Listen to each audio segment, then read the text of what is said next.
বাংলাদেশে 1.5 বছর হয়ে গেল এত বড় একটা গণ অভ্যুত্থান হলো, আমরা মনে করলাম আলহামদুলিল্লাহ পজিটিভ কিছু পরিবর্তন আসবে, ইতিবাচকভাবে রাষ্ট্রের সংস্কার হবে, আমরা সংস্কারের পক্ষে।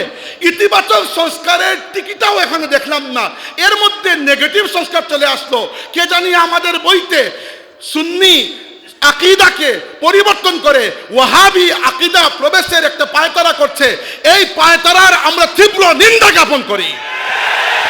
আমরা এমন সংস্কার চাই, কোনো রাজনৈতিক বক্তব্য নয়, বাংলাদেশের সাধারণ একজন নাগরিক হিসাবে এই সংস্কার চাচ্ছি যেন আমার ঘর থেকে বিনা ওয়ারেন্টে আমাকে কেউ ধরে নিয়ে যেতে না পারে, যেন কোনো মানুষকে রাস্তায় পশু পাখির মতো কেউ গুলি করে হত্যা না করে, সে যে রাজনৈতিক দলের হোক না কেন। একজন মানুষ তার যদি কোনো অসুবিধা হয়, তার উপর জুলুম করা হয়, কোনো বড় চাচা মামা পরিচয় না দিয়ে সে যদি একজন নাগরিক হিসাবে আদালতের কাছে বিচার প্রার্থী হতে পারে এবং ন্যায় বিচার আশা করতে পারে। এবং আমি আপনাদেরকে আজকে এই কথা জিম্মাদারি নিয়ে বলছি, আল্লাহর কসম, আল্লাহর দিন, আল্লাহর শরিয়া ছাড়া এইরকম ন্যায় অন্য কোনো ব্যবস্থা দিতে পারে নাই। দুনিয়াতে সবই দেখেছি, কমিউনিজমের ইতিহাস পড়েছি, ক্যাপিটালিজম দেখেছি, কিন্তু আল্লাহর দিন ইসলাম সাহাবায়ে কেরাম থেকে নিয়ে পরবর্তী শত শত বছর পর্যন্ত এই পৃথিবীতে ইসলাম মুহাম্মদুর রাসূলুল্লাহর নিয়ে আসা যে দিন, যে নূর দুনিয়াতে ছড়িয়ে দিয়েছিল, যে ন্যায় নীতি প্রতিষ্ঠা করেছিল, অন্য কোন তন্ত্রমন্ত্র দিয়ে সেই ন্যায় নীতি কখনো প্রতিষ্ঠা করা সম্ভব নয়। আমরা রাষ্ট্রের সংস্কার চাই এবং আমি কোনো ধরনের রাগঢাক না রেখেই বলছি, আমি রাষ্ট্রে পজিটিভ অর্থাৎ ইতিবাচক কিছু সংস্কার চাই, এতে কোনো সন্দেহ নাই। আমরা চাই না আমাদের রাষ্ট্রে আর কখনো গুম ফিরে আসবে, যে রাষ্ট্র এত মহাপরাক্রমশালী হয়ে যাবে যে কাউকে তার পরিবারকে না জানিয়ে পুলিশের নামে, ডিবির নামে, র্যাবের নামে, অন্য কোনো নামে কেউ ধরে নিয়ে যাবে, এরপরে 12 বছর 15 বছর পর্যন্ত কোনো খোঁজ পাওয়া যাবে না এই ব্যক্তি আছে কি মরেছে। আমরা যদি আমাদের রাষ্ট্রে মানুষের মর্যাদা দিতে না পারি, তাইলে এই রাষ্ট্রে ইসলাম কখনো আমরা নিয়ে আসতে পারবো না। অতএব কোন কোন জায়গায় আমরা সংস্কার চাই? 1 নম্বর, আমরা সংস্কার চাই আইন ও বিচার ব্যবস্থায়। বাংলাদেশের বিচার ব্যবস্থা নিয়ে কথা বললে আদালত অবমাননার অপরাধ হয় কিনা আমি জানি না, কিন্তু এরপরেও আমি বলতে চাই, আমাদের দেশের আইন আদালত ব্যবস্থায় মানুষকে যে পরিমাণ হয়রানি করা হয়, দুনিয়াতে খুব কম দেশেই আপনি এরকম উদাহরণ পাবেন। কত মানুষের নামে গায়েবী এবং মিথ্যা মামলা দিয়ে মানুষের জীবনকে বরবাদ করে রাখা হয়েছে। তো আমাদের এত বড় বড় গণ আন্দোলন, বাংলাদেশের উপর দিয়ে কম আন্দোলন যায় নাই। 1947 সালে ব্রিটিশ বিরোধী আন্দোলনে এই বাংলার মুসলমানরা সক্রিয়ভাবে অংশগ্রহণ করেছিল এবং ব্রিটিশ বিরোধী আন্দোলনের একজন অন্যতম সিপাহসালার ছিলেন মুর্শিদুল আল্লামা ফুলতলি সাহেব কিবলা রহমতুল্লাহ আলাইহি। যে আমরা চাই এমন একটা রাষ্ট্র ব্যবস্থা যেখানে রাষ্ট্র এবং জনগণের মধ্যে ক্ষমতার একটা ব্যালেন্স থাকবে এবং ইসলাম কখনো ইনসাফ ছাড়া কায়েম হয় না। যে সমাজ ইনসাফ থেকে মুক্ত, সেই সমাজ অন্য কিছুর স্বপ্ন দেখাও ভুল, সেই সমাজে ইসলামের স্বপ্ন দেখাও ভুল যদি সেই সমাজের মধ্যে ইনসাফ না থাকে। এখন রাষ্ট্র যদি মহাপরাক্রমশালী হয়ে যায়, তাহলে কালকে আপনার ঘর থেকে যে কেউ এসে আপনাকে বিনা ওয়ারেন্টে তুলে নিয়ে যাবে। আবার জনগণ যদি এত বেশি শক্তিশালী হয়ে যায়, তাইলে রাষ্ট্র হয়ে যাবে একটা রাবার স্ট্যাম্প গভর্নমেন্ট। এরকম রাষ্ট্র আমরা চাই না, কারণ রাষ্ট্র যদি এত দুর্বল হয়ে যায়, তাইলে অন্য জাতি আমাদের উপর আধিপত্য বিস্তার করবে। আমরা এমন একটা জাতি হয়ে মধ্যখানে আবির্ভূত হয়েছি যারা নানা ধরনের আধিপত্যবাদের একেবারে চোখের সামনে অবস্থান করছি। আমরা যদি মর্যাদাবান একটা জাতি হয়ে নিজেদেরকে প্রকাশ করতে না পারি, পৃথিবীর যে কোনো পরাশক্তি আমাদেরকে গ্রাস করে ফেলবে। দুনিয়াতে এখন কোনো ন্যায় নীতি নাই, দুনিয়া চলছে জুরজার মুল্লুকতার। অতএব আমরা এই মুসলমানের রাষ্ট্রটিকে এইরকম একটা ফাংশনিং, শক্তিশালী, কার্যকর এবং সফল রাষ্ট্র হিসাবে দেখতে চাই, যে রাষ্ট্রটি আগামীর দুনিয়াতে ইসলামের এবং মুসলমানদের নেতৃত্ব দেওয়ার জন্য একটা যোগ্য ক্যান্ডিডেট হয়ে উঠবে ইনশাআল্লাহ। সম্মানিত হাজিরিন, এই গেল আপনাদের প্রতি আমার একটা অনুরোধ যে ইসলামী শিক্ষার ব্যাপারে আমরা আনকম্প্রোমাইজিং একটা সিচুয়েশনে থাকব না। আমরা ভারতীয় আধিপত্যবাদের গোলাম হব না, তথাকথিত সেকুলারিজমের গোলাম হব না, তথাকথিত লিবারেলিজমের গোলাম হব না, পশ্চিমা সভ্যতার সংস্কৃতির আধিপত্যের গোলাম হব না, আমরা আকীদার নামে সুন্নি আকীদাকে সরিয়ে ওহাবি আকীদাকে কবুল করব। এই দেশের মুসলমানরা আহলে সুন্নাত ওয়াল জামাতের সওয়াদে আযমের অনুসারী এবং যতদিন পর্যন্ত আমরা থাকব এই দেশে এই আকীদা বিশ্বাসী থাকবে ইনশাআল্লাহ। অন্যান্য কিছু কথা বলার আগে বেশ কিছুদিন ধরে একটা ভাবনা আমার মনের মধ্যে প্রতিনিয়ত আলোড়ন সৃষ্টি করছে। আপনাদের ভাই হিসাবে এটা আপনাদের সাথে শেয়ার করাকে আমি আমার একটা নৈতিক দায়িত্ব মনে করছি। বিষয়টা হচ্ছে, কয়েকদিন আগে হঠাৎ করে মনে হলো যে এই পৃথিবীতে যারা আমরা নিজেদেরকে নৃতাত্ত্বিক গোষ্ঠী হিসেবে বাঙালি বলি, বাংলা ভাষায় কথা বলি, এরকম মানুষের সংখ্যা কত বর্তমানে? তো খুঁজে দেখলাম প্রায় 28 কোটি মানুষ নৃতাত্ত্বিকভাবে বাঙালি এবং বাংলা ভাষায় কথা বলে। তো খুঁজে দেখলাম এদের অবস্থান আসলে কোন জায়গায়, দুনিয়ার কোন প্রান্তে এরা বসবাস করে। একটা তো বাংলাদেশ, বাংলাদেশের মানুষ যারা আমরা নৃতাত্ত্বিকভাবে ভাষাগতভাবে আমরা বাঙালি। এছাড়া ভারতের 3টা এলাকায় বাঙালি মানুষের বসবাস রয়েছে।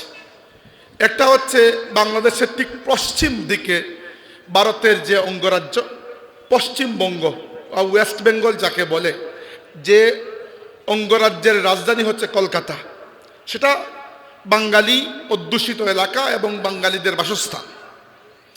আরেকটা প্রদেশ হচ্ছে ভারতের আসাম, যেটা আমাদের সিলেটের সাথে একেবারে লাগোয়া, বাংলাদেশের উত্তর পূর্ব দিকটা জুড়ে আছে। এটাও মোটামুটি অনেকটাই বাঙালি অধ্যুষিত, যেখানে প্রচুর বাঙালি আছেন। এছাড়াও অন্য জাতির মানুষ আছে, কিন্তু বাঙালিদের সংখ্যাও প্রচুর। এছাড়া বাংলাদেশের ঠিক পূর্ব প্রান্তে আরেকটা প্রদেশ আছে ত্রিপুরা। এই ত্রিপুরা প্রদেশটাও বাঙালি অধ্যুষিত, এখানকার মানুষের মুখের ভাষাও বাংলা। তো এই 4টা এলাকায় মূলত বাংলা ভাষায় কথা বলা মানুষের বসবাস, যাদেরকে আমরা বাঙালি বলতে পারি জাতি হিসেবে।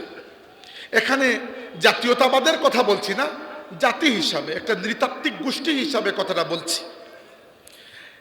তো এই ম্যাপ যখন দেখলাম বড় আশ্চর্য হয়ে লক্ষ্য করলাম যে পশ্চিমবঙ্গ অর্থাৎ ভারতের যে পশ্চিমবঙ্গ অঙ্গরাজ্য, সেটা মূলত হিন্দু অধ্যুষিত এলাকা। মুসলমানরা আছেন, কিন্তু মুসলমানরা এখানে মেজরিটি নয়, মাইনরিটি। মুসলমানদের সংখ্যা হিন্দুদের চাইতে কম। এটা কোনো হিংসার কারণে বলছি এরকম কিছু না, ইটস এ ফ্যাক্ট। 2 নম্বর, আসাম প্রদেশেও মুসলমানদের সংখ্যা অন্য ধর্মের মানুষের তুলনায় কম, মুসলমানরা সংখ্যালঘু, মাইনরিটি। ত্রিপুরাতেও মুসলমানদের সংখ্যা খুবই কম, মুসলমানরা অন্য ধর্মের মানুষের তুলনায় মাইনরিটি। তো 3 দিকে 3টা বাঙালি অধ্যুষিত এলাকায় মুসলমানরা মাইনরিটি, সংখ্যালঘু, অন্যদের তুলনায় কম। মাঝখান থেকে বাংলাদেশের মাটিকে আল্লাহ মুসলমানদের জন্য আবাদ করে দিয়েছেন। একটু খেয়াল করে যদি দেখেন যে এই বাংলার জমিনে ইসলামের যে আগমন ঘটেছিল, অবশ্যই প্রথম আগমন ঘটেছিল 1206 সালে। আমাদের ইতিহাস থেকে মুছে যাওয়া প্রায় একটা নাম, সুলতান সেনাপতি ইখতিয়ার উদ্দিন মোহাম্মদ ইবনে বখতিয়ার খিলজি রহমতুল্লাহ আলহির মাধ্যমে, যিনি ছিলেন সুলতান মোহাম্মদ হুরির একজন সেনাপতি। তো ইখতিয়ার উদ্দিন মোহাম্মদ ইবনে বখতিয়ার খিলজি রহমতুল্লাহ আলহি বাংলার তৎকালীন শাসনকর্তা লক্ষণ সেনকে পরাজিত করে বাংলার জমিনে প্রথম ইসলামের আগমন ঘটিয়েছিলেন। তবে এটা শুধুমাত্র একটা সামরিক বিজয় ছিল। সেই বিজয়ের মাধ্যমে ইসলাম এই দেশের শেকড় পর্যন্ত পুরোপুরি পৌঁছাইতে পারে নাই, জাস্ট আগমন ঘটেছে এতটুকু। এরপরে একে একে প্রায় 97 বছর প্রায় একটা শতাব্দী কেটে গেল। প্রায় এক শতাব্দী পরে 1303 সালে বাংলার জমিনে আগমন করলেন সুলতান সিলহেট হযরত শাহজালাল ইয়ামানি রহমতুল্লাহ আলাইহি। এবং আল্লাহর বান্দার কাছে আমরা এতটুকু ঋণী যে তিনি তার দরবেশের যে কাফেলা নিয়ে এসেছিলেন, এরা এসে প্রথমত এই জমিনে জিহাদের মাধ্যমে গৌরগোবিন্দকে পরাজিত করেছেন। শুধু পরাজিত করেই বসে থাকেননি, এই দেশের মাটি মানুষের কাছে ইসলাম এমনভাবে পৌঁছে দিয়েছেন যে আজকে এই বাংলার জমিনকে আল্লাহ ইসলামের জন্য এমনভাবে কবুল করেছেন, এই জমিনের ওপরের আকাশ থেকে শুরু করে এই জমিনের যে বৃষ্টির ফোঁটাগুলো পড়ে সেগুলোও আল্লাহু আকবারের সুরে পতিত হয়।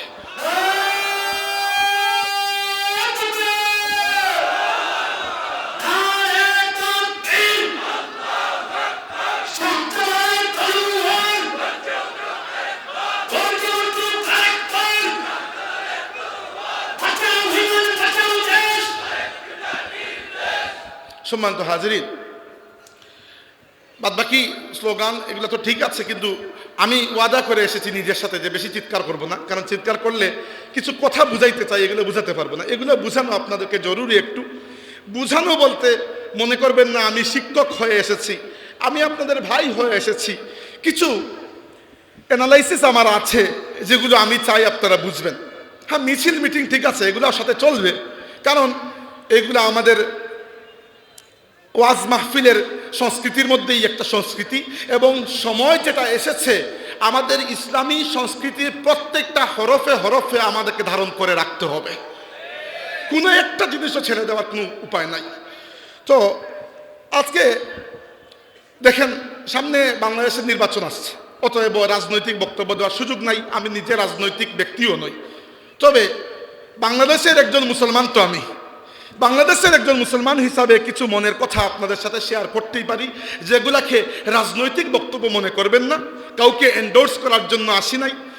শুধুমাত্র মনে রাখবেন এই কথাগুলো, যে বাংলাদেশের একজন সচেতন নাগরিক, একজন মুসলমান হিসাবে এই কথাগুলোর ব্যাপারে আমাদের নিজস্ব কিছু ভাবনা থাকা প্রয়োজন।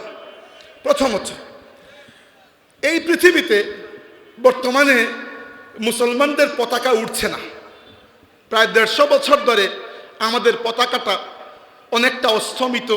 আমাদের সূর্য থেকে 1250 বছর যে কিরণ ছড়িয়েছিল, গত 150 বছরে সেই কিরণটা অনেকটাই ম্লান হয়ে আছে। কিন্তু ম্লান হয়ে আছে মানেই যে আমরা হতাশ হয়ে বসে থাকবো এরকম না। অন্ততপক্ষে আমার মতো আশাবাদী মানুষ, আমি জীবনেও কখনো আশা ছাড়ব না, যে আমি জানি এই জমিন শুধু নয়, আল্লাহর সৃষ্টির এই বিশাল দুনিয়ার জমিনে একদিন আমার নবী সাল্লাল্লাহু আলাইহি সাল্লামের আনিত দিন বিজয়ী হবে ইনশাআল্লাহ। তবে তার জন্য কিছু কাজ আমাদেরকে করতে হবে, সেই কাজগুলোর ব্যাপারে কিছু কথা বলছি। আমাদের বাংলাদেশের, এবং কোনো সন্দেহ নাই, প্রথমেই বলে রাখি যে আমাদের বাংলাদেশকে আমরা ভালোবাসি।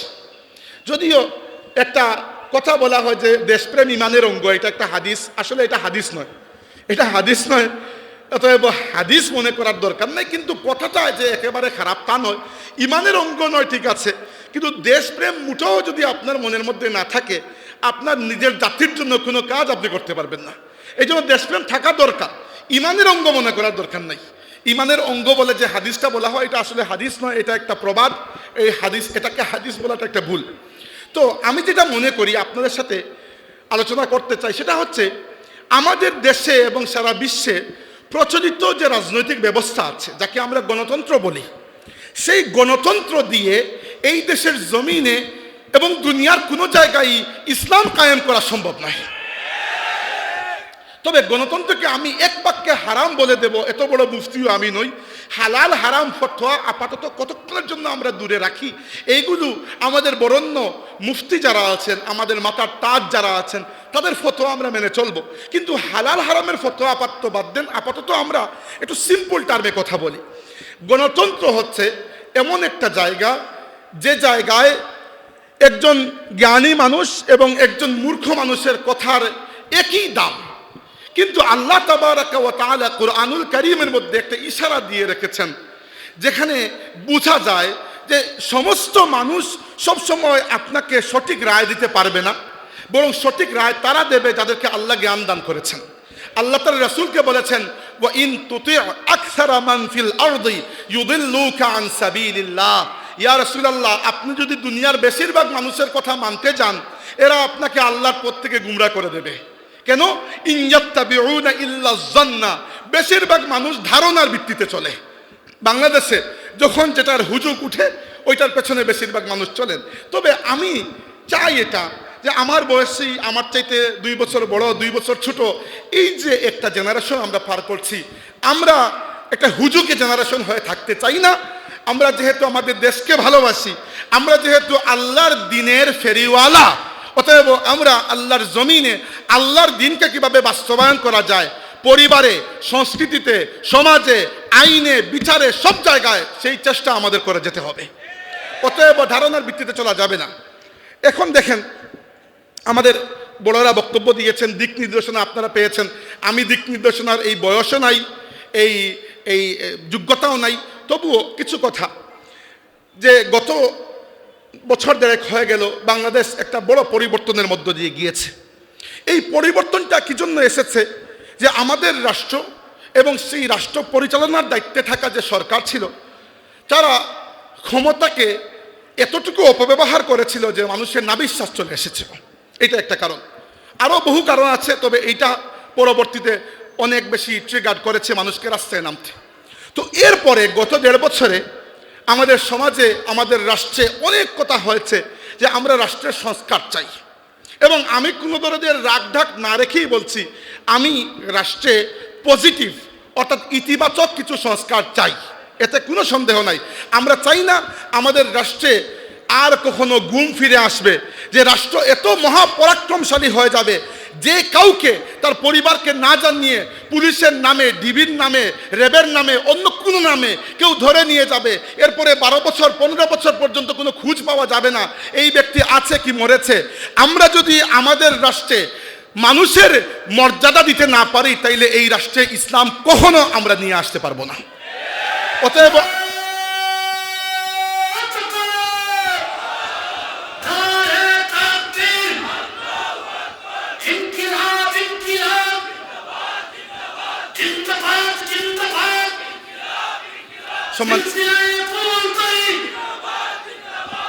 সম্মানিত হাজিরিন, এই কথাটা এজন্য বললাম যে গত সরকারের আমলে বাংলাদেশ পুলিশের একজন আইজিপি ছিলেন বেনজির আহমেদ, নাম ধরেই বলছি। আর নাম ধরে বলছি এজন্য যে এই মানুষটার এই নির্দিষ্ট একটা কথা আমার মনের মধ্যে এমনভাবে গিথে গেছে যে এই যে ঘৃণাটা সৃষ্টি হয়েছিল, এই ঘৃণাটা কখনো যাবে না। এই মানুষটা একবার কিছু আলিম উলামাকে থ্রেট দিয়ে বলেছিল যে রাষ্ট্রের দিকে চোখ তুলে তাকাবেন না, রাষ্ট্র মহাপরাক্রমশালী। সেই কথাটা শুনে আমার কিছুটা মনে হয়েছিল, কেউ একজন একবার বলেছিল আনা রব্বুকুমুল আলা, তাকে আমরা ফেরাউন নামে জানি, তারও পতন হয়েছিল। অতএব এইরকম যে নিজেকে মহাপরাক্রমশালী ভাবতে শিখবে, ভাবতে জানবে, ভাবতে শুরু করবে, তারও পতন নিশ্চিত হয়ে যাবে। 2 নম্বর বিষয় হচ্ছে, এই সংস্কারের কথা যখন বললাম তখন আরও কিছু কথা বলে কথাটাকে এগুতে চাই। সেটা হচ্ছে যে আমরা চাই এমন একটা রাষ্ট্র ব্যবস্থা যেখানে রাষ্ট্র এবং জনগণের মধ্যে ক্ষমতার একটা ব্যালেন্স থাকবে। এবং ইসলাম কখনো ইনসাফ ছাড়া কায়েম হয় না। যে সমাজ ইনসাফ থেকে মুক্ত, সেই সমাজ অন্য কিছুর স্বপ্ন দেখাও ভুল, সেই সমাজে ইসলামের স্বপ্ন দেখাও ভুল, যদি সেই সমাজের মধ্যে ইনসাফ না থাকে। এখন রাষ্ট্র যদি মহাপরাক্রমশালী হয়ে যায়, তাহলে কালকে আপনার ঘর থেকে যে কেউ এসে আপনাকে বিনা ওয়ারেন্টে তুলে নিয়ে যাবে। আবার জনগণ যদি এত বেশি শক্তিশালী হয়ে যায়, তাইলে রাষ্ট্র হয়ে যাবে একটা রাবার স্ট্যাম্প গভর্নমেন্ট। এরকম রাষ্ট্র আমরা চাই না, কারণ রাষ্ট্র যদি এত দুর্বল হয়ে যায়, তাইলে অন্য জাতি আমাদের উপর আধিপত্য বিস্তার করবে। আমরা এমন একটা জাতি হয়ে মধ্যখানে আবির্ভূত হয়েছি যারা নানা ধরনের আধিপত্যবাদের একেবারে চোখের সামনে অবস্থান করছি। আমরা যদি মর্যাদাবান একটা জাতি হয়ে নিজেদেরকে প্রকাশ করতে না পারি, পৃথিবীর যে কোনো পরাশক্তি আমাদেরকে গ্রাস করে ফেলবে। দুনিয়াতে এখন কোনো ন্যায় নীতি নাই, দুনিয়া চলছে জুর যার মুল্লুক তার। অতএব আমরা এই মুসলমানের রাষ্ট্রটিকে এইরকম একটা ফাংশনিং, শক্তিশালী, কার্যকর এবং সফল রাষ্ট্র হিসাবে দেখতে চাই, যে রাষ্ট্রটি আগামীর দুনিয়াতে ইসলামের এবং মুসলমানদের নেতৃত্ব দেওয়ার জন্য একটা যোগ্য ক্যান্ডিডেট হয়ে উঠবে ইনশাআল্লাহ।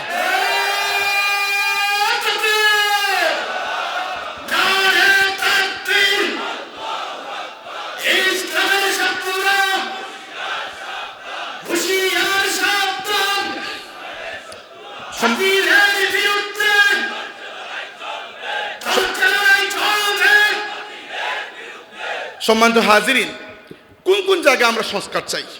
এক নম্বর, আমরা সংস্কার চাই আইন ও বিচার ব্যবস্থায়। বাংলাদেশের বিচার ব্যবস্থা নিয়ে কথা বললে আদালত অবমাননার অপরাধ হয় কিনা আমি জানি না, কিন্তু এরপরেও আমি বলতে চাই, আমাদের দেশের আইন আদালত ব্যবস্থায় মানুষকে যে পরিমাণ হয়রানি করা হয়, দুনিয়াতে খুব কম দেশেই আপনি এরকম উদাহরণ পাবেন। কত মানুষের নামে গায়েবী এবং মিথ্যা মামলা দিয়ে মানুষের জীবনকে বরবাদ করে রাখা হয়েছে। তো আমাদের এত বড় বড় গণ আন্দোলন বাংলাদেশের উপর দিয়ে কম আন্দোলন যায় নাই। 1947 সালে ব্রিটিশ বিরোধী আন্দোলনে এই বাংলার মুসলমানরা সক্রিয়ভাবে অংশগ্রহণ করেছিল এবং ব্রিটিশ বিরোধী আন্দোলনের একজন অন্যতম সিপাহ সালার ছিলেন মুর্শিদুল আল্লামা ফুলতলি সাবতুল্লাহ রহমতুল্লাহ আলাইহি।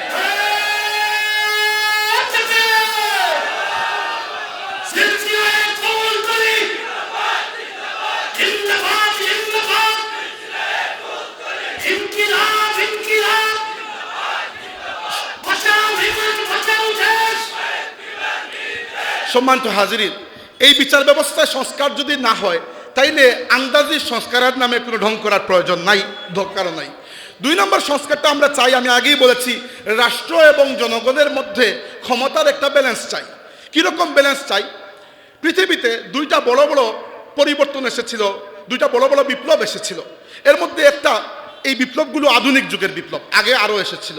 এর মধ্যে একটা বিপ্লব ছিল ফরাসি বিপ্লব, যেটা ফ্রান্সে এসেছিল।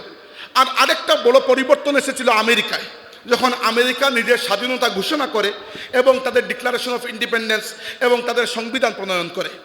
আমেরিকা তাদের রাষ্ট্র এবং জনগণের মধ্যে ক্ষমতার একটা ব্যালেন্স করতে পেরেছিল, ফ্রান্সে সেটা হয় নাই। এজন্য অনেক বড় বড় ইতিহাসবিদ এবং সমাজ বিশ্লেষক ফ্রান্সের বিপ্লবকে পুরোপুরি সফল বলেন না, বরং আমেরিকার রাষ্ট্র গঠনকে সফল বলেন, কারণ ওই জায়গায় রাষ্ট্র এবং জনগণের মধ্যে ক্ষমতার ব্যালেন্স রয়েছে। রাষ্ট্র এবং জনগণের মধ্যে ক্ষমতার ব্যালেন্স আছে কিনা বুঝবেন কিভাবে? বুঝার একটাই উপায় আছে।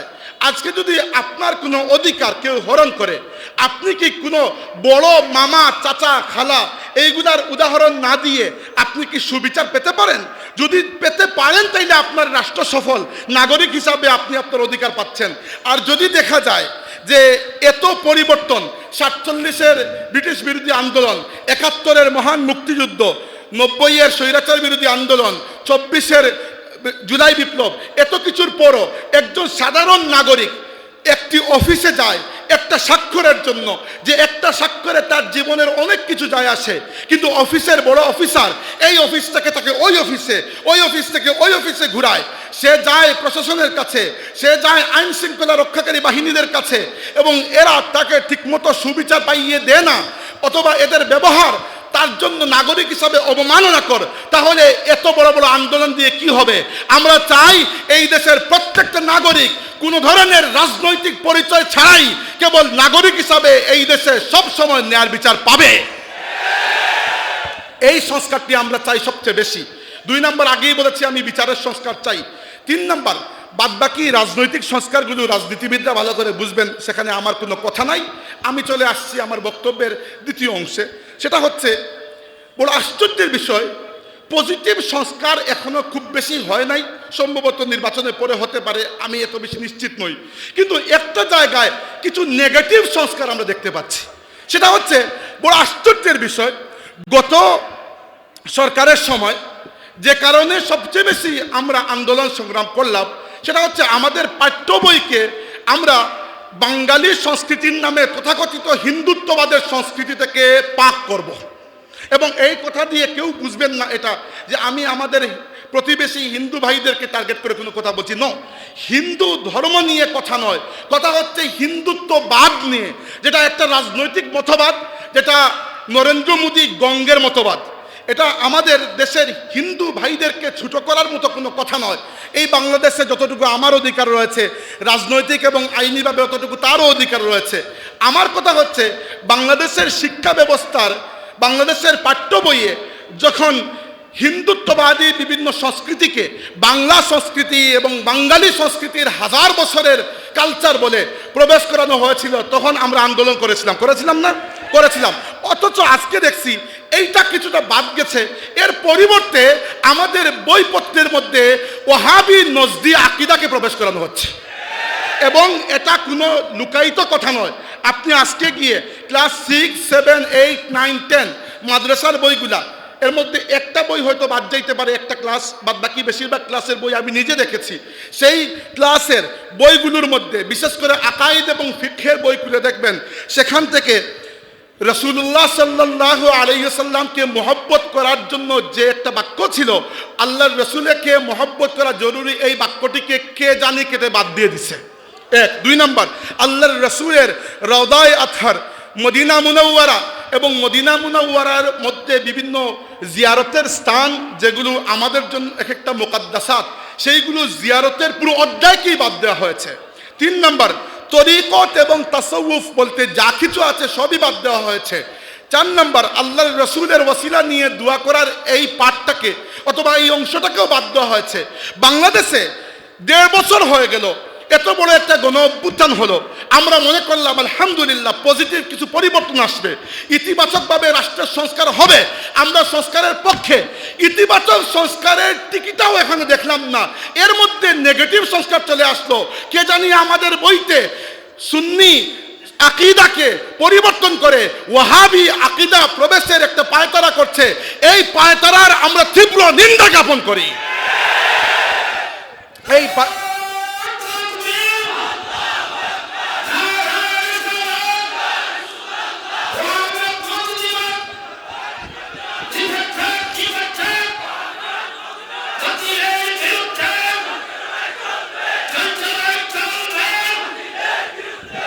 সম্মানিত হাজিরিন, এই ছিল আমার মূল 2টা কথা।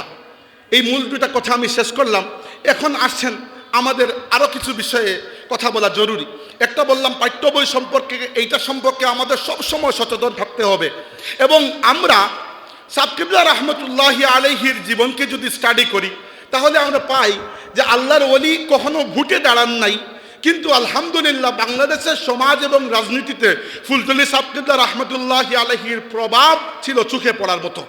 এই একটা অবস্থান আমরাও ধারণ করতে পারি। দেখেন, গণতন্ত্র, আমি গণতন্ত্রের খুব বড় ভক্ত নই, কিন্তু একটা আপাতত সময়ের জন্য 2-4 জন ভালো মানুষ যদি নির্বাচনে দাঁড়ান, সেটাকে আমি কোনো হারাম বা কোনো খারাপ কিছু দেখি না, সেটা ঠিক আছে আপাতত সময়ের জন্য। কিন্তু যদি আমরা ইসলামের দিক থেকে, পুরো আদর্শিক দিক থেকে চিন্তা করি, তাহলে আমাদেরকে যেটা করতে হবে, প্রথমে নিচের দিক থেকে কাজ শুরু করতে হবে। এই কাজটা এভাবে করলে হবে না যেভাবে রাজাবাদ ছাড়া বিভিন্ন এলাকা বিজয় করে দিয়েছেন। এই কাজটা এভাবে করতে হবে যেভাবে হযরত শাহজালাল রহমতুল্লাহি আলাইহি করেছেন। কিভাবে? দেখেন, প্রথমত আপনি আপনার নিজের দেশকে একটা ফোকাসের মধ্যে রাখেন। আপনার দেশটাকে যেন আল্লাহ রাব্বুল আলামিন 4 দিক থেকে 4টা খুঁটি গেড়ে রেখেছেন, যে খবরদার এই ভূমি আমি আমার মুসলিম বান্দাদের জন্য নির্ধারণ করে দিয়েছি। কিভাবে? বাংলাদেশের উত্তর পূর্ব দিকে সিলেট অঞ্চলে শায়িত আছেন হযরত শাহজালাল মুজাররদে ইয়ামানি রহমতুল্লাহি আলাইহি। তারপরে আপনি যান ঠিক দক্ষিণ দিকে, দক্ষিণ পূর্ব দিকে চট্টগ্রামে শায়িত আছেন শাহ আমানত রহমতুল্লাহি আলাইহি। আপনি যান পশ্চিম দিকে, উত্তর পশ্চিম দিকে রাজশাহীতে শায়িত আছেন শাহ মাহদুম রহমতুল্লাহি আলাইহি। যান ঠিক দক্ষিণ দিকে, দক্ষিণ পশ্চিম দিকে খুলনা বাগেরহাটে শায়িত আছেন খান জাহান আলী রহমতুল্লাহ আলাইহি। মধ্যখানে আসেন ময়মনসিংহে শাহ সুলতান বলখি রহমতুল্লাহি আলাইহি। আল্লাহ রাব্বুল আলামিন যেন এদেরকে পাহাড়ের মতো, বাংলার জমিন যেন ইসলাম থেকে হিলে অন্যদিকে না যায়, আল্লাহ যেন সেখানে ইসলামের কয়েকটা খুঁটি গেড়ে রেখেছেন। অতএব আমাদের জমিন থেকে ইসলামকে কেউ বাদ দিতে পারবে না, এটা ইনশাআল্লাহ আমরা নিশ্চিত।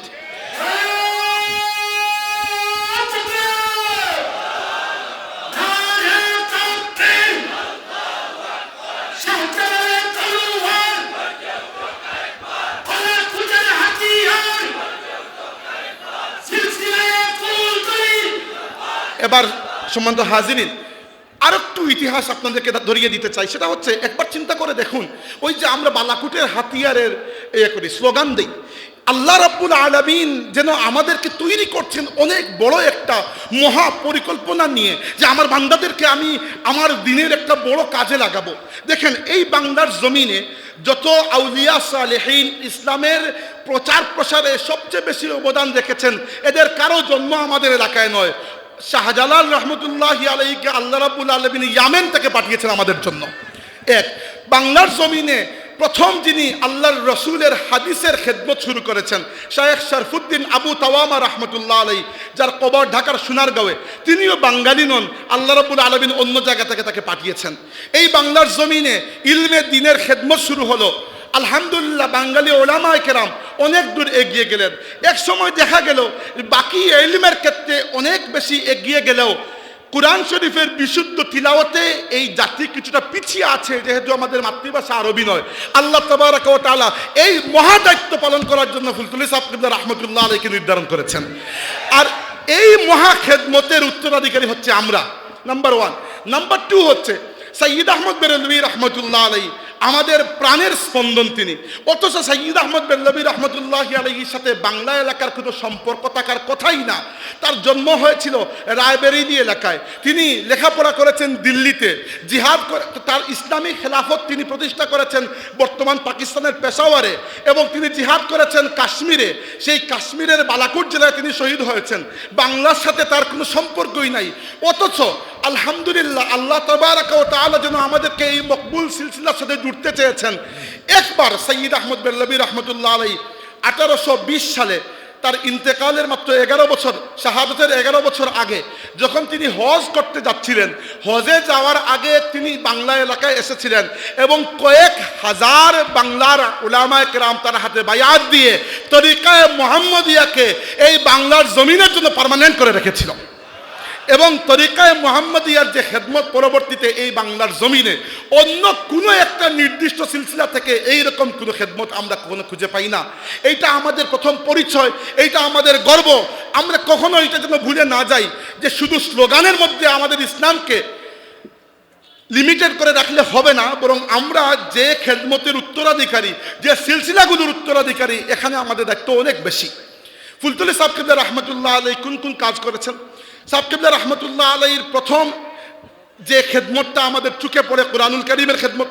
2 নম্বর যে খেদমতটা আমাদের চোখে পড়ে সেটা হচ্ছে তিনি এই দেশের মানুষের আকীদা বিশ্বাসকে ওয়াহাবিবাদ এবং নজদিবাদের ছুবল থেকে বাঁচানোর জন্য রাসূল আকরাম সাল্লাল্লাহু আলাইহি ওয়াসাল্লামের ইজ্জত এবং মহব্বতের এমন ফেরি আমাদের কাছে করে গেছেন যে আমাদের দিনের গভীর পর্যন্ত আল্লাহর হাবিবের তাজিম এবং মহব্বতকে সাহেব কিবলা রহমতুল্লাহ আলাইহির মাধ্যমে আল্লাহ তাবারাকা ওয়া তাআলা চিরস্থায়ীভাবে প্রবেশ করিয়ে দিয়েছেন।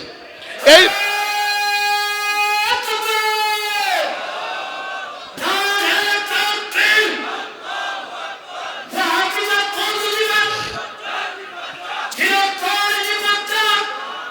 সম্মানিত হাজিরিন, আমি যেটা বলছি যে এই হচ্ছে সাহেব কিবলা রহমতুল্লাহ আলাইহির দ্বিতীয় যে বড় খেদমত। এরপরে ইসলামী শিক্ষার ব্যাপারে ফুলতলি সাহেব কিবলা রহমতুল্লাহি আলাইহি এই দেশের একজন অগ্রসর। একেবারে বাংলাদেশ স্বাধীন হওয়ার আগ থেকে, আসাম যখন বাংলাদেশের প্রতিষ্ঠার আগে এই পুরো বৃহৎ বাংলা এক ছিল, তখন আসামে ইসলামী শিক্ষার বিরুদ্ধে যখন পায়তারা করা হয়েছিল, সেই আমলে সাহেব কিবলা রহমতুল্লাহি আলাইহি সেখানে ইসলামী শিক্ষার পক্ষে আন্দোলন করেছেন এবং এই আন্দোলনগুলো ইতিহাসের পাতায় সন্ন্যাক করে লেখা আছে, লেখা থাকবে। বাংলাদেশ হওয়ার পরে বাংলাদেশের মাদ্রাসা শিক্ষা এবং ইসলামী শিক্ষাকে বারবার এই দেশ থেকে সরিয়ে দেওয়ার, এই দেশের কারিকুলাম থেকে সরিয়ে দেওয়ার পায়তারা করা হয়েছিল। যে কয়েকজন মানুষ সব সময় এই পায়তারাগুলো রুখে দিয়েছেন, তার মধ্যে একজন হচ্ছেন মুর্শিদুল আল্লামা ফুলতলি সাহেব কিবলা রহমতুল্লাহ আলাইহি। এরপরে গত সরকারের সময়ও ইসলামী শিক্ষার বিরুদ্ধে যে ষড়যন্ত্র হয়েছিল, সেই ষড়যন্ত্রকে মোকাবেলা করেছে যারা, তাদের মধ্যে আমাদের নামগুলো সোনার হরফে লেখা থাকবে ইনশাআল্লাহ। এবং আজকের দিন পর্যন্ত আমরা এই দেশে ইসলামী শিক্ষার স্বতন্ত্র স্বকীয়তা এবং সহি আকীদা বিশ্বাসের পাহারাদার হয়ে থাকতে হবে।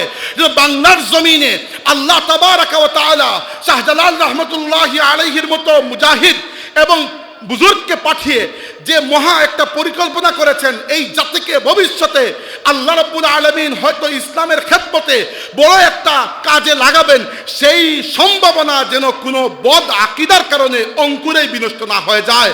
এই খেদমত আমাদের আঞ্জাম দিয়ে যেতেই হবে। আমরা রাজি আছি সবাই? সম্মানিত হাজিরিন, এই গেল আপনাদের প্রতি আমার একটা অনুরোধ যে ইসলামী শিক্ষার ব্যাপারে আমরা আনকম্প্রোমাইজিং একটা সিচুয়েশনে থাকবো না। আমরা ভারতীয় আধিপত্যবাদের গোলাম হব না, তথাকথিত সেকুলারিজমের গোলাম হব না, তথাকথিত লিবারেলিজমের গোলাম হব না, পশ্চিমা সভ্যতার সংস্কৃতির আধিপত্যের গোলাম হব না, আমরা আকীদার নামে সুন্নি আকীদাকে সরিয়ে ওহাবি আকীদাকে কবুল করব। এই দেশের মুসলমানরা আহলে সুন্নাত ওয়াল জামাতের সওয়াদে আযমের অনুসারী এবং যতদিন পর্যন্ত আমরা থাকব এই দেশে এই আকীদা বিশ্বাসী থাকবে ইনশাআল্লাহ। 2 নম্বর বিষয় হচ্ছে, 2 নম্বরটা বললাম, 3 নম্বর বিষয় হচ্ছে আমরা এই দেশে অনেক মৃত্যু দেখেছি। আমাদের ব্রিটিশ বিরোধী আন্দোলনের সময় মানুষ রক্ত দিয়েছেন, বাংলাদেশের মহান মুক্তিযুদ্ধের সময় মানুষ রক্ত দিয়েছেন, 90-এর দশকে মানুষ রক্ত দিয়েছেন, মানুষ 2024 সালে রক্ত দিয়েছেন, এরপর থেকে রক্ত দেওয়াই চলছে।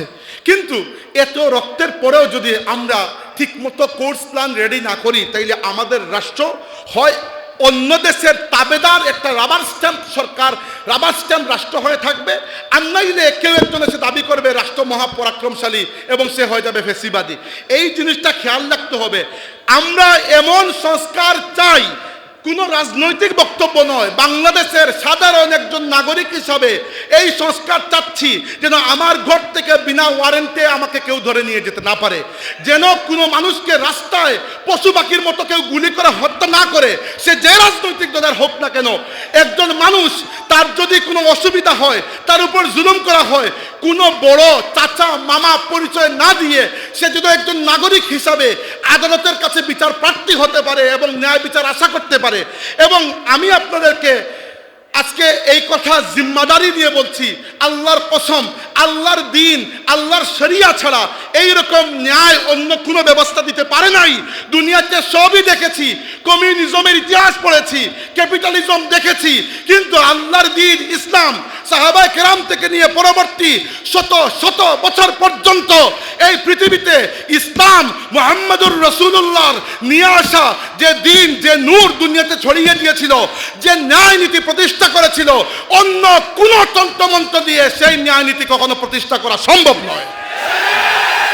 সম্মানিত হাজিরিন, এখন আশ্চর্যের বিষয়, আমাদের দেশে বহু ইসলামী রাজনৈতিক দল, মত, পথ, আদর্শ আছে, কিন্তু একেবারে মুখে বড় গলায় আল্লাহর দিন, আল্লাহর শরীয়তের কথা বলতে অনেকে ভয় পায় এবং মনে করে হয়তো আমেরিকা তাদেরকে ক্ষমতায় আসতে দেবে না। আরে এই দুনিয়া ভাই, এই দুনিয়া পরিবর্তন হচ্ছে, একটু চোখ খুলে দেখুন না। এই দুনিয়া 2 দিন পরে এরকম থাকবে না। দ্বিতীয় বিশ্বযুদ্ধের পরে পৃথিবীতে পশ্চিমাদের বদতপুষ্ট এবং পশ্চিমাদের তাবেদার একটা বিশ্ব ব্যবস্থা তৈরি হয়েছিল, যে বিশ্ব ব্যবস্থার এক পা হচ্ছে জাতিসংঘ, আরেক পা হচ্ছে বিশ্ব ব্যাংক, আরেক পা হচ্ছে IMF, আরেক পা হচ্ছে বিভিন্ন এনজিওগুলো, আরেক পা হচ্ছে সুদী ব্যাংকগুলো। এইরকম বিভিন্ন কিছুর মাধ্যমে এই দুনিয়াতে পশ্চিমাদের একটা আধিপত্য কায়েম করে, হেজেমনি কায়েম করে রাখা হয়েছিল। কিন্তু আজকে এই দুনিয়া বর্তমানে খুবই ভঙ্গুর অবস্থানে আছে। আজকে আমেরিকার একক আধিপত্যকে রাশিয়া চ্যালেঞ্জ করেছে, চায়না চ্যালেঞ্জ করেছে। অতএব আপনি কাউকে ভয় পাবেন না। দেখেন, গত দ্বিতীয় বিশ্বযুদ্ধের পরে সারা পৃথিবীর মানুষ মিলে একটা চুক্তি করেছিল, লিখিত এবং অলিখিত, যে দ্বিতীয় বিশ্বযুদ্ধের সময় ইহুদিদের উপর অ্যাডলফ হিটলার যে গণহত্যা চালিয়েছে, দুনিয়ার ইতিহাসে আমাদের মুখ কালো হয়ে গেছে মানুষ হিসাবে, আর কখনো কোনো গণহত্যাকে আমরা দুনিয়াতে এলাও করব না। অথচ কোথায় গেল সেই সকল নীতিবাক্য যখন 90-এর দশকে বসনিয়ার মুসলমানদের উপর সার্বিয়ার খ্রিস্টানরা গণহত্যা চালিয়েছিল? জাতিসংঘ এবং আমেরিকা বসে বসে দেখেছে, কেউই কিছু করে নাই। গত 2.5 বছরে ফিলিস্তিনের 70,000 মুসলমানের উপর, নিরপরাধ মুসলমানের উপর, এর মধ্যে 20 থেকে 25 হাজার শিশু, এদের মহিলাদের উপর বর্বর গণহত্যা চালিয়েছে ইসরায়েল এবং আমেরিকা, এবং সাথে মদত দিয়ে গেছে জাতিসংঘ। কোন ধরনের নীতিনৈতিকতার বালাই কেউ দেখে নাই। অতএব কাদেরকে আমরা ভয় করব? কাদেরকে দেখাবো যে আমরা সভ্য? আমাদের নারীরা পর্দা করে, ওইখানে নারীরা ভোগ্য পণ্য হিসাবে ব্যবহার হয়। কাকে আমি দেখাবো যে আমার নারীর স্বাধীনতা আছে? যে সমাজে মহিলাকে, কন্যা শিশুকে জীবন্ত কবর দেওয়া হতো, সেই সমাজে এসে আমার নবী নারীকে ইজ্জত দান করেছেন। আমরা পশ্চিমাদেরকে দেখানোর কিছু নাই যে ইসলাম সভ্য। পশ্চিমারা যখন মানুষে কুকুরে এক জায়গায় খাবার খেত, ইসলাম তখন দুনিয়াতে আলো বিকৃত করেছে। আমরা দুনিয়াকে এটা দেখানোর দরকার নাই যে ইসলামী শরিয়া এত কঠোর নয়, ইসলামী শরিয়া সভ্য। ইসলামী শরিয়া যে সভ্য এর প্রমাণ হচ্ছে আল্লাহ তাবারাকা ওয়া তাআলা যতদিন পর্যন্ত মুসলমানদের হাতে দুনিয়ার নেতৃত্ব রেখেছিলেন, মুসলমানরা কোনো একটা জায়গায় কোনো গণহত্যা পরিচালিত করেছে এরকম নজির দুনিয়ার ইতিহাসে কেউ দেখাতে পারবে না। অথচ আজকে তথাকথিত আধুনিক বিশ্বে ভারতে মুসলমানদের উপর যে হেট ক্রাইম, যে ঘৃণা ছড়ানো হয়েছে, জাতিসংঘ সহ পৃথিবীতে বিভিন্ন সংস্থা এটা আশঙ্কা করছে যে ভারতের মুসলমানদের উপর আল্লাহ না করুক মায়ানমারের রোহিঙ্গাদের স্টাইলে একটা গণহত্যা হইতে পারে। ফিলিস্তিনে গণহত্যা হয়ে গেল, এরপরে সিরিয়াতে মুসলমানদের উপর, ইয়েমেনে মুসলমানদের উপর, লিবিয়া, ইরাকে, আফগানিস্তানে, এই সব কিছুর পরও যদি আমরা এটা না বুঝি যে আল্লাহ ছাড়া আমাদের কোনো ওয়ালি নাই, কোনো বন্ধু নাই, আল্লাহ ছাড়া কোনো মালিক নাই, তাইলে আমরা বুকার স্বর্গে বাস করছি। আজকে বাংলাদেশের তথাকথিত ইসলামপন্থী যারা আমেরিকাকে খুশি করার জন্য বলেন যে আমরা শরিয়া চাই না বা শরিয়া পরিপূর্ণভাবে কায়েম করব না, তারা জেনে রাখুন আমেরিকাকে ভয় পাওয়ার দিন শেষ। ভয় পেলেও কিছু না, না পেলেও কিছু না। মুসলমানরা অসহায়ত্বের মধ্যেও এইটা অন্তত পক্ষে প্রমাণ করেছে যে আল্লাহ ছাড়া আমাদের কোনো ওলি নাই, কোনো মাবুদ নাই।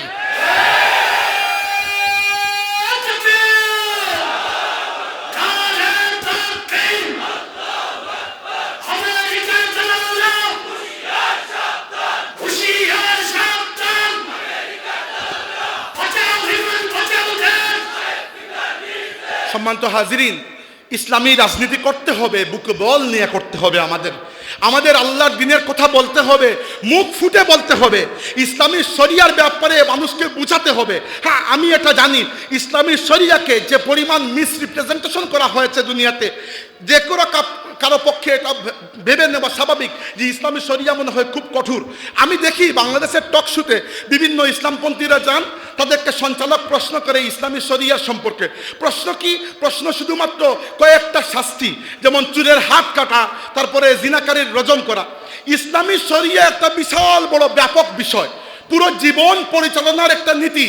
এইখানে 1% বা 2% বা সর্বোচ্চ 3% রয়েছে হুদুদ বা কিছু ক্যাপিটাল পানিশমেন্ট। এছাড়া ইসলামী শরিয়ার আরো বিশাল বড় একটা অংশ রয়েছে। আমরা যখন ফিকা পড়েছি তখন ফিকা ইসলামী শরিয়ার যে আইন সেটা শুরু হয় তাহারাত থেকে, কিভাবে অজু করব, কিভাবে প্রস্রাব করার পরে নিজেকে পরিষ্কার করব, এরপরে নামাজ থেকে। তো অজু ও শরিয়া, নামাজ ও শরিয়া। যারা বলেন শরিয়াকে পছন্দ করি না, অথবা যারা ভয়ে ভয়ে বলেন যে আমরা শরিয়া কায়েম করব না, তাহলে আপনি কি নামাজও বাদ দিয়ে দেবেন? আপনি কি রোজাও বাদ দিয়ে দেবেন? অতএব একবার বুক ফুলিয়ে বলুন না যে আমরা ইসলাম চাই, আমরা প্রকৃতপক্ষে ইসলাম চাই। আমরা ইসলাম এমন ভাবে চাই যেভাবে হযরত শাহজালাল চেয়েছেন।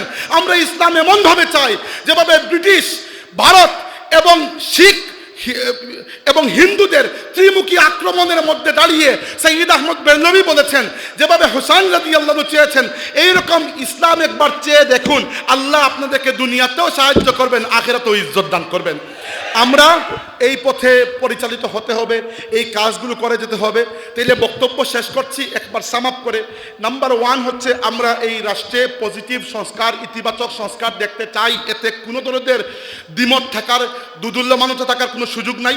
এবং সেই সংস্কারগুলো কি মূলত দুইটা জায়গায়। একটা হচ্ছে রাষ্ট্র এবং জনগণের মধ্যে ক্ষমতার ব্যালেন্স চাই আমরা, যেন রাষ্ট্র মহা পরাক্রমশালী জালিম হয়ে না উঠে, আবার জনগণ যেন এত ক্ষমতা না পায় যে রাষ্ট্রের কোনো শক্তিই না থাকে, কোনো বিচারিক ক্ষমতাই না থাকে। এইরকম হলে রাষ্ট্রের উপর অন্য রাষ্ট্র আধিপত্য বিস্তার করবে, নাম্বার 1। নাম্বার 2 হচ্ছে আমরা বিচার ব্যবস্থার মধ্যে সংস্কার চাই, যেন একজন মানুষ ন্যায় বিচার পেতে পারে। 3 নম্বর, আমরা জবাবদিহি চাই। প্রশাসন থেকে নিয়ে রাষ্ট্রের সর্বোচ্চ শেখর পর্যন্ত আমরা জবাবদিহি চাই। এই জবাবদিহি রাষ্ট্রের জনগণের কাছে আপনাদেরকে করতেই হবে। মনে রাখবেন, এই দেশে কেউ আইনের ঊর্ধ্বে নয়। এটাই হচ্ছে আমাদের বর্তমান তারুণ্যের একটা দাবি, যে এই রাষ্ট্রে যেই ক্ষমতায় আসুক, জনগণ যাকেই বসাক না কেন, যেহেতু গণতন্ত্র আছে, আমরা গণতন্ত্র দুনিয়া থেকে হুট করে এরকম পরিবর্তন করতে পারবো না, আপাতত গণতন্ত্রই আছে। তো গণতন্ত্রের মধ্যেও তো ভালো মানুষকে নিয়ে আসা যায়। আমরা চাই এই জবাবদিহিতামূলক একটা প্রশাসন, একটা সরকার গঠিত হোক। নাম্বার 3, আমরা চাই এই বাংলাদেশে ভারতীয় আধিপত্যবাদ এবং পশ্চিমা আধিপত্যবাদ, উভয় আধিপত্যবাদ থেকে আমাদের রাষ্ট্রকে মুক্ত করে একটা মর্যাদাবান জাতি এবং একটা ফাংশনিং রাষ্ট্র হিসাবে বাংলাদেশকে আমরা দেখতে চাই।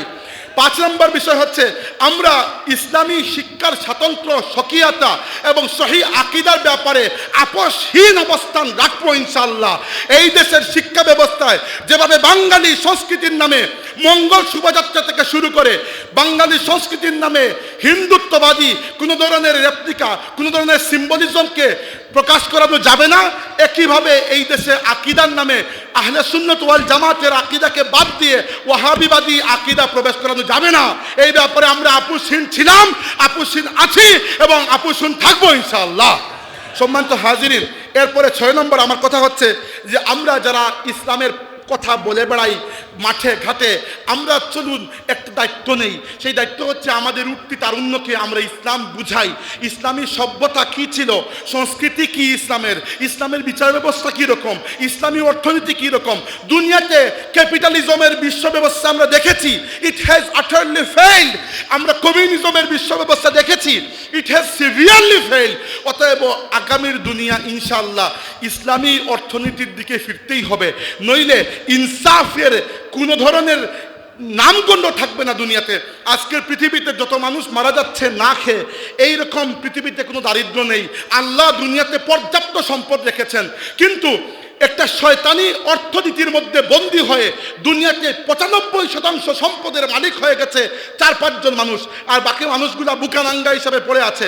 ইসলাম যদি দুনিয়াতে আসে তাইলে এই সমস্যার সমাধান হবে, কারণ ইসলাম ইনসাফ চায়, ইসলাম আদল চায়, ইসলাম ইহসান চায়। মুসলমানরা এরকম করে দেখিয়েছেন, ভবিষ্যতেও আমরা দেখাবো ইনশাআল্লাহ। এরপরে 7 নম্বর যেটা আমরা চাই সেটা হচ্ছে আমাদের সমাজে এই কথাগুলো ছড়িয়ে দিতে হবে যে ইসলামী রাজনীতি, ইসলামী রাষ্ট্র ব্যবস্থা কীরকম, আধুনিক যুগে একটা ইসলামী রাষ্ট্র কীরকম হতে হবে। এই ব্যাপারে গবেষক এবং ওলামায়ে কেরামকে আমি অধিক হারে গবেষণা করা এবং অধিক হারে লেখালেখি করা, বক্তব্য দেওয়া, এগুলার জোর হাতে আরজ করছি। মানুষের সামনে আপনি ইসলামকে একটা ভায়াবল অপশন হিসাবে রাখলে মানুষ ইসলামকে কবুল করবে। এখনো পর্যন্ত বাংলাদেশের মানুষ ইসলাম প্রিয়, এতে কোনো সন্দেহ নাই, কিন্তু বেশিরভাগ মানুষের কাছে ইসলাম শুধুমাত্র একটা ধর্ম হিসাবে আছে। বেশিরভাগ মানুষ এখনো ইসলামকে একটা পুরোপুরি জীবন ব্যবস্থা হিসাবে জানতেই শিখে নাই, মানবে কোথা থেকে। আমাদের যারা মাঠে ময়দানে কথা বলি, আমরা যারা লেখালেখি করি, যারা গবেষক, যারা অধ্যাপক, যারা শিক্ষক, মুহাদ্দিস, মুফাসসির, মুফতি, ফকি যারা আছেন, আমি এরকম মানুষদেরকে হাত জোড় করে অনুরোধ করছি, লেখায় কথায় সব জায়গায় ইসলামকে একটা পরিপূর্ণ জীবন ব্যবস্থা হিসাবে মানুষের কাছে, তারুণ্যের কাছে আপনি পরিচয় করিয়ে দিন। ইসলামের রাষ্ট্রনীতি কীরকম হওয়া উচিত, ইসলামের অর্থ ব্যবস্থা কীরকম হওয়া উচিত, ইসলামের বিচার ব্যবস্থা কীরকম হওয়া উচিত, ইসলামের নিজস্ব সংস্কৃতি কোনগুলা। সামনে শবে বরাত আসছে, আমরা শবে বরাতকে অত্যন্ত সুন্দরভাবে আগ্রহের সাথে আদায় করব, পালন করব, কিন্তু আমরা বুঝাতে পারি যে না, অন্যের কাছ থেকে সংস্কৃতি ভাড়া করার দরকার নাই, আমার ইসলামের মধ্যেও সংস্কৃতি রয়েছে। অন্যের কাছ থেকে দিবস ভাড়া করার দরকার নাই, ইসলামের মধ্যেও দিবস রয়েছে। অন্যের কাছ থেকে জ্ঞান ভাড়া করার দরকার নাই। দুনিয়াতে যখন অন্ধকার আইয়ামে জাহিলিয়ত ছিল, ইসলাম এসে ইলমের নূর ছড়িয়ে দিয়েছে। তো আমাদেরকে এই কথা আমি আপনাদের কাছে ভাই হিসাবে হাত জোড় করে আরজ করে গেলাম। ওলামায়ে কেরাম, খুতাবায়ে এজাম, লেখকবৃন্দ, অধ্যাপকবৃন্দ, গবেষকবৃন্দ সবাই আল্লাহর ওয়াস্তে 10টা বছরের জন্য এই দায়িত্ব দিন, 10 বছরের জন্য, যে তারুণ্যের কাছে ইসলামকে একটা কমপ্লিট কোড অফ লাইফ, এটা পরিপূর্ণ জীবন ব্যবস্থা হিসাবে আমরা তুলে ধরবো। আর শেষ যেটা কথা বলছি সেটা হচ্ছে আমাদের রাজনৈতিক নেতৃবৃন্দকে বলছি আমি অনুরোধ করে যে আল্লাহর ওয়াস্তে আল্লাহ ছাড়া অন্য সবাইকে ভয় পাওয়া বাদ দিন। ভারত আপনার কিছুই করতে পারবে না যদি আল্লাহ আপনার সাথে থাকেন। আমেরিকা আপনার কিছুই করতে পারবে না যদি আল্লাহ আপনার সাথে থাকেন। অন্য কেউ আপনার কিছুই করতে পারবে না। আর আল্লাহ যদি সাথে না থাকেন ওদেরকে প্রভু মেনেও কোনো লাভ হবে না। দুনিয়াতে মুসলমানদের অবস্থা বর্তমানে খারাপ আছে আমি জানি, এর থেকে বেশি খারাপ অবস্থা ছিল। আল্লাহর কসম করে বলছি, যখন চেঙ্গিজ খানের নাতি হালাকু খান 1258 সালে বাগদাদে হামলা করেছিল তখন, এবং 1219 সাল থেকে তাদের হামলা শুরু হয়েছিল, 1258 পর্যন্ত মুসলিম বিশ্বের আনাচে কানাচে চেঙ্গিজ খানের সন্তান এবং তার নাতিদের নেতৃত্বে যে হামলাগুলো হয়েছিল, এই হামলাগুলোতে প্রায় 2 থেকে 2.5 কোটি মুসলমান শহীদ হয়েছিলেন। আজ থেকে 800-900-1000 বছর আগের ঘটনা। সেই সময় সারা দুনিয়ার ইতিহাসবিদরা বলেছিলেন যে ইসলাম এবং মুসলমান নামে কেউ দুনিয়াতে আর উঠে দাঁড়াতে পারবে না। আল্লাহ রাব্বুল আলামিন আবার তো উঠে দাঁড় করিয়েছেন। এবং আমি বিশ্বাস করি, আল্লাহর কসম আমি বিশ্বাস করি, এই ফিলিস্তিনের ধ্বংসপ্রাপ্ত বিল্ডিংগুলোর নিচ থেকে এক সময় আল্লাহু আকবারের স্লোগান উঠবে ইনশাআল্লাহ।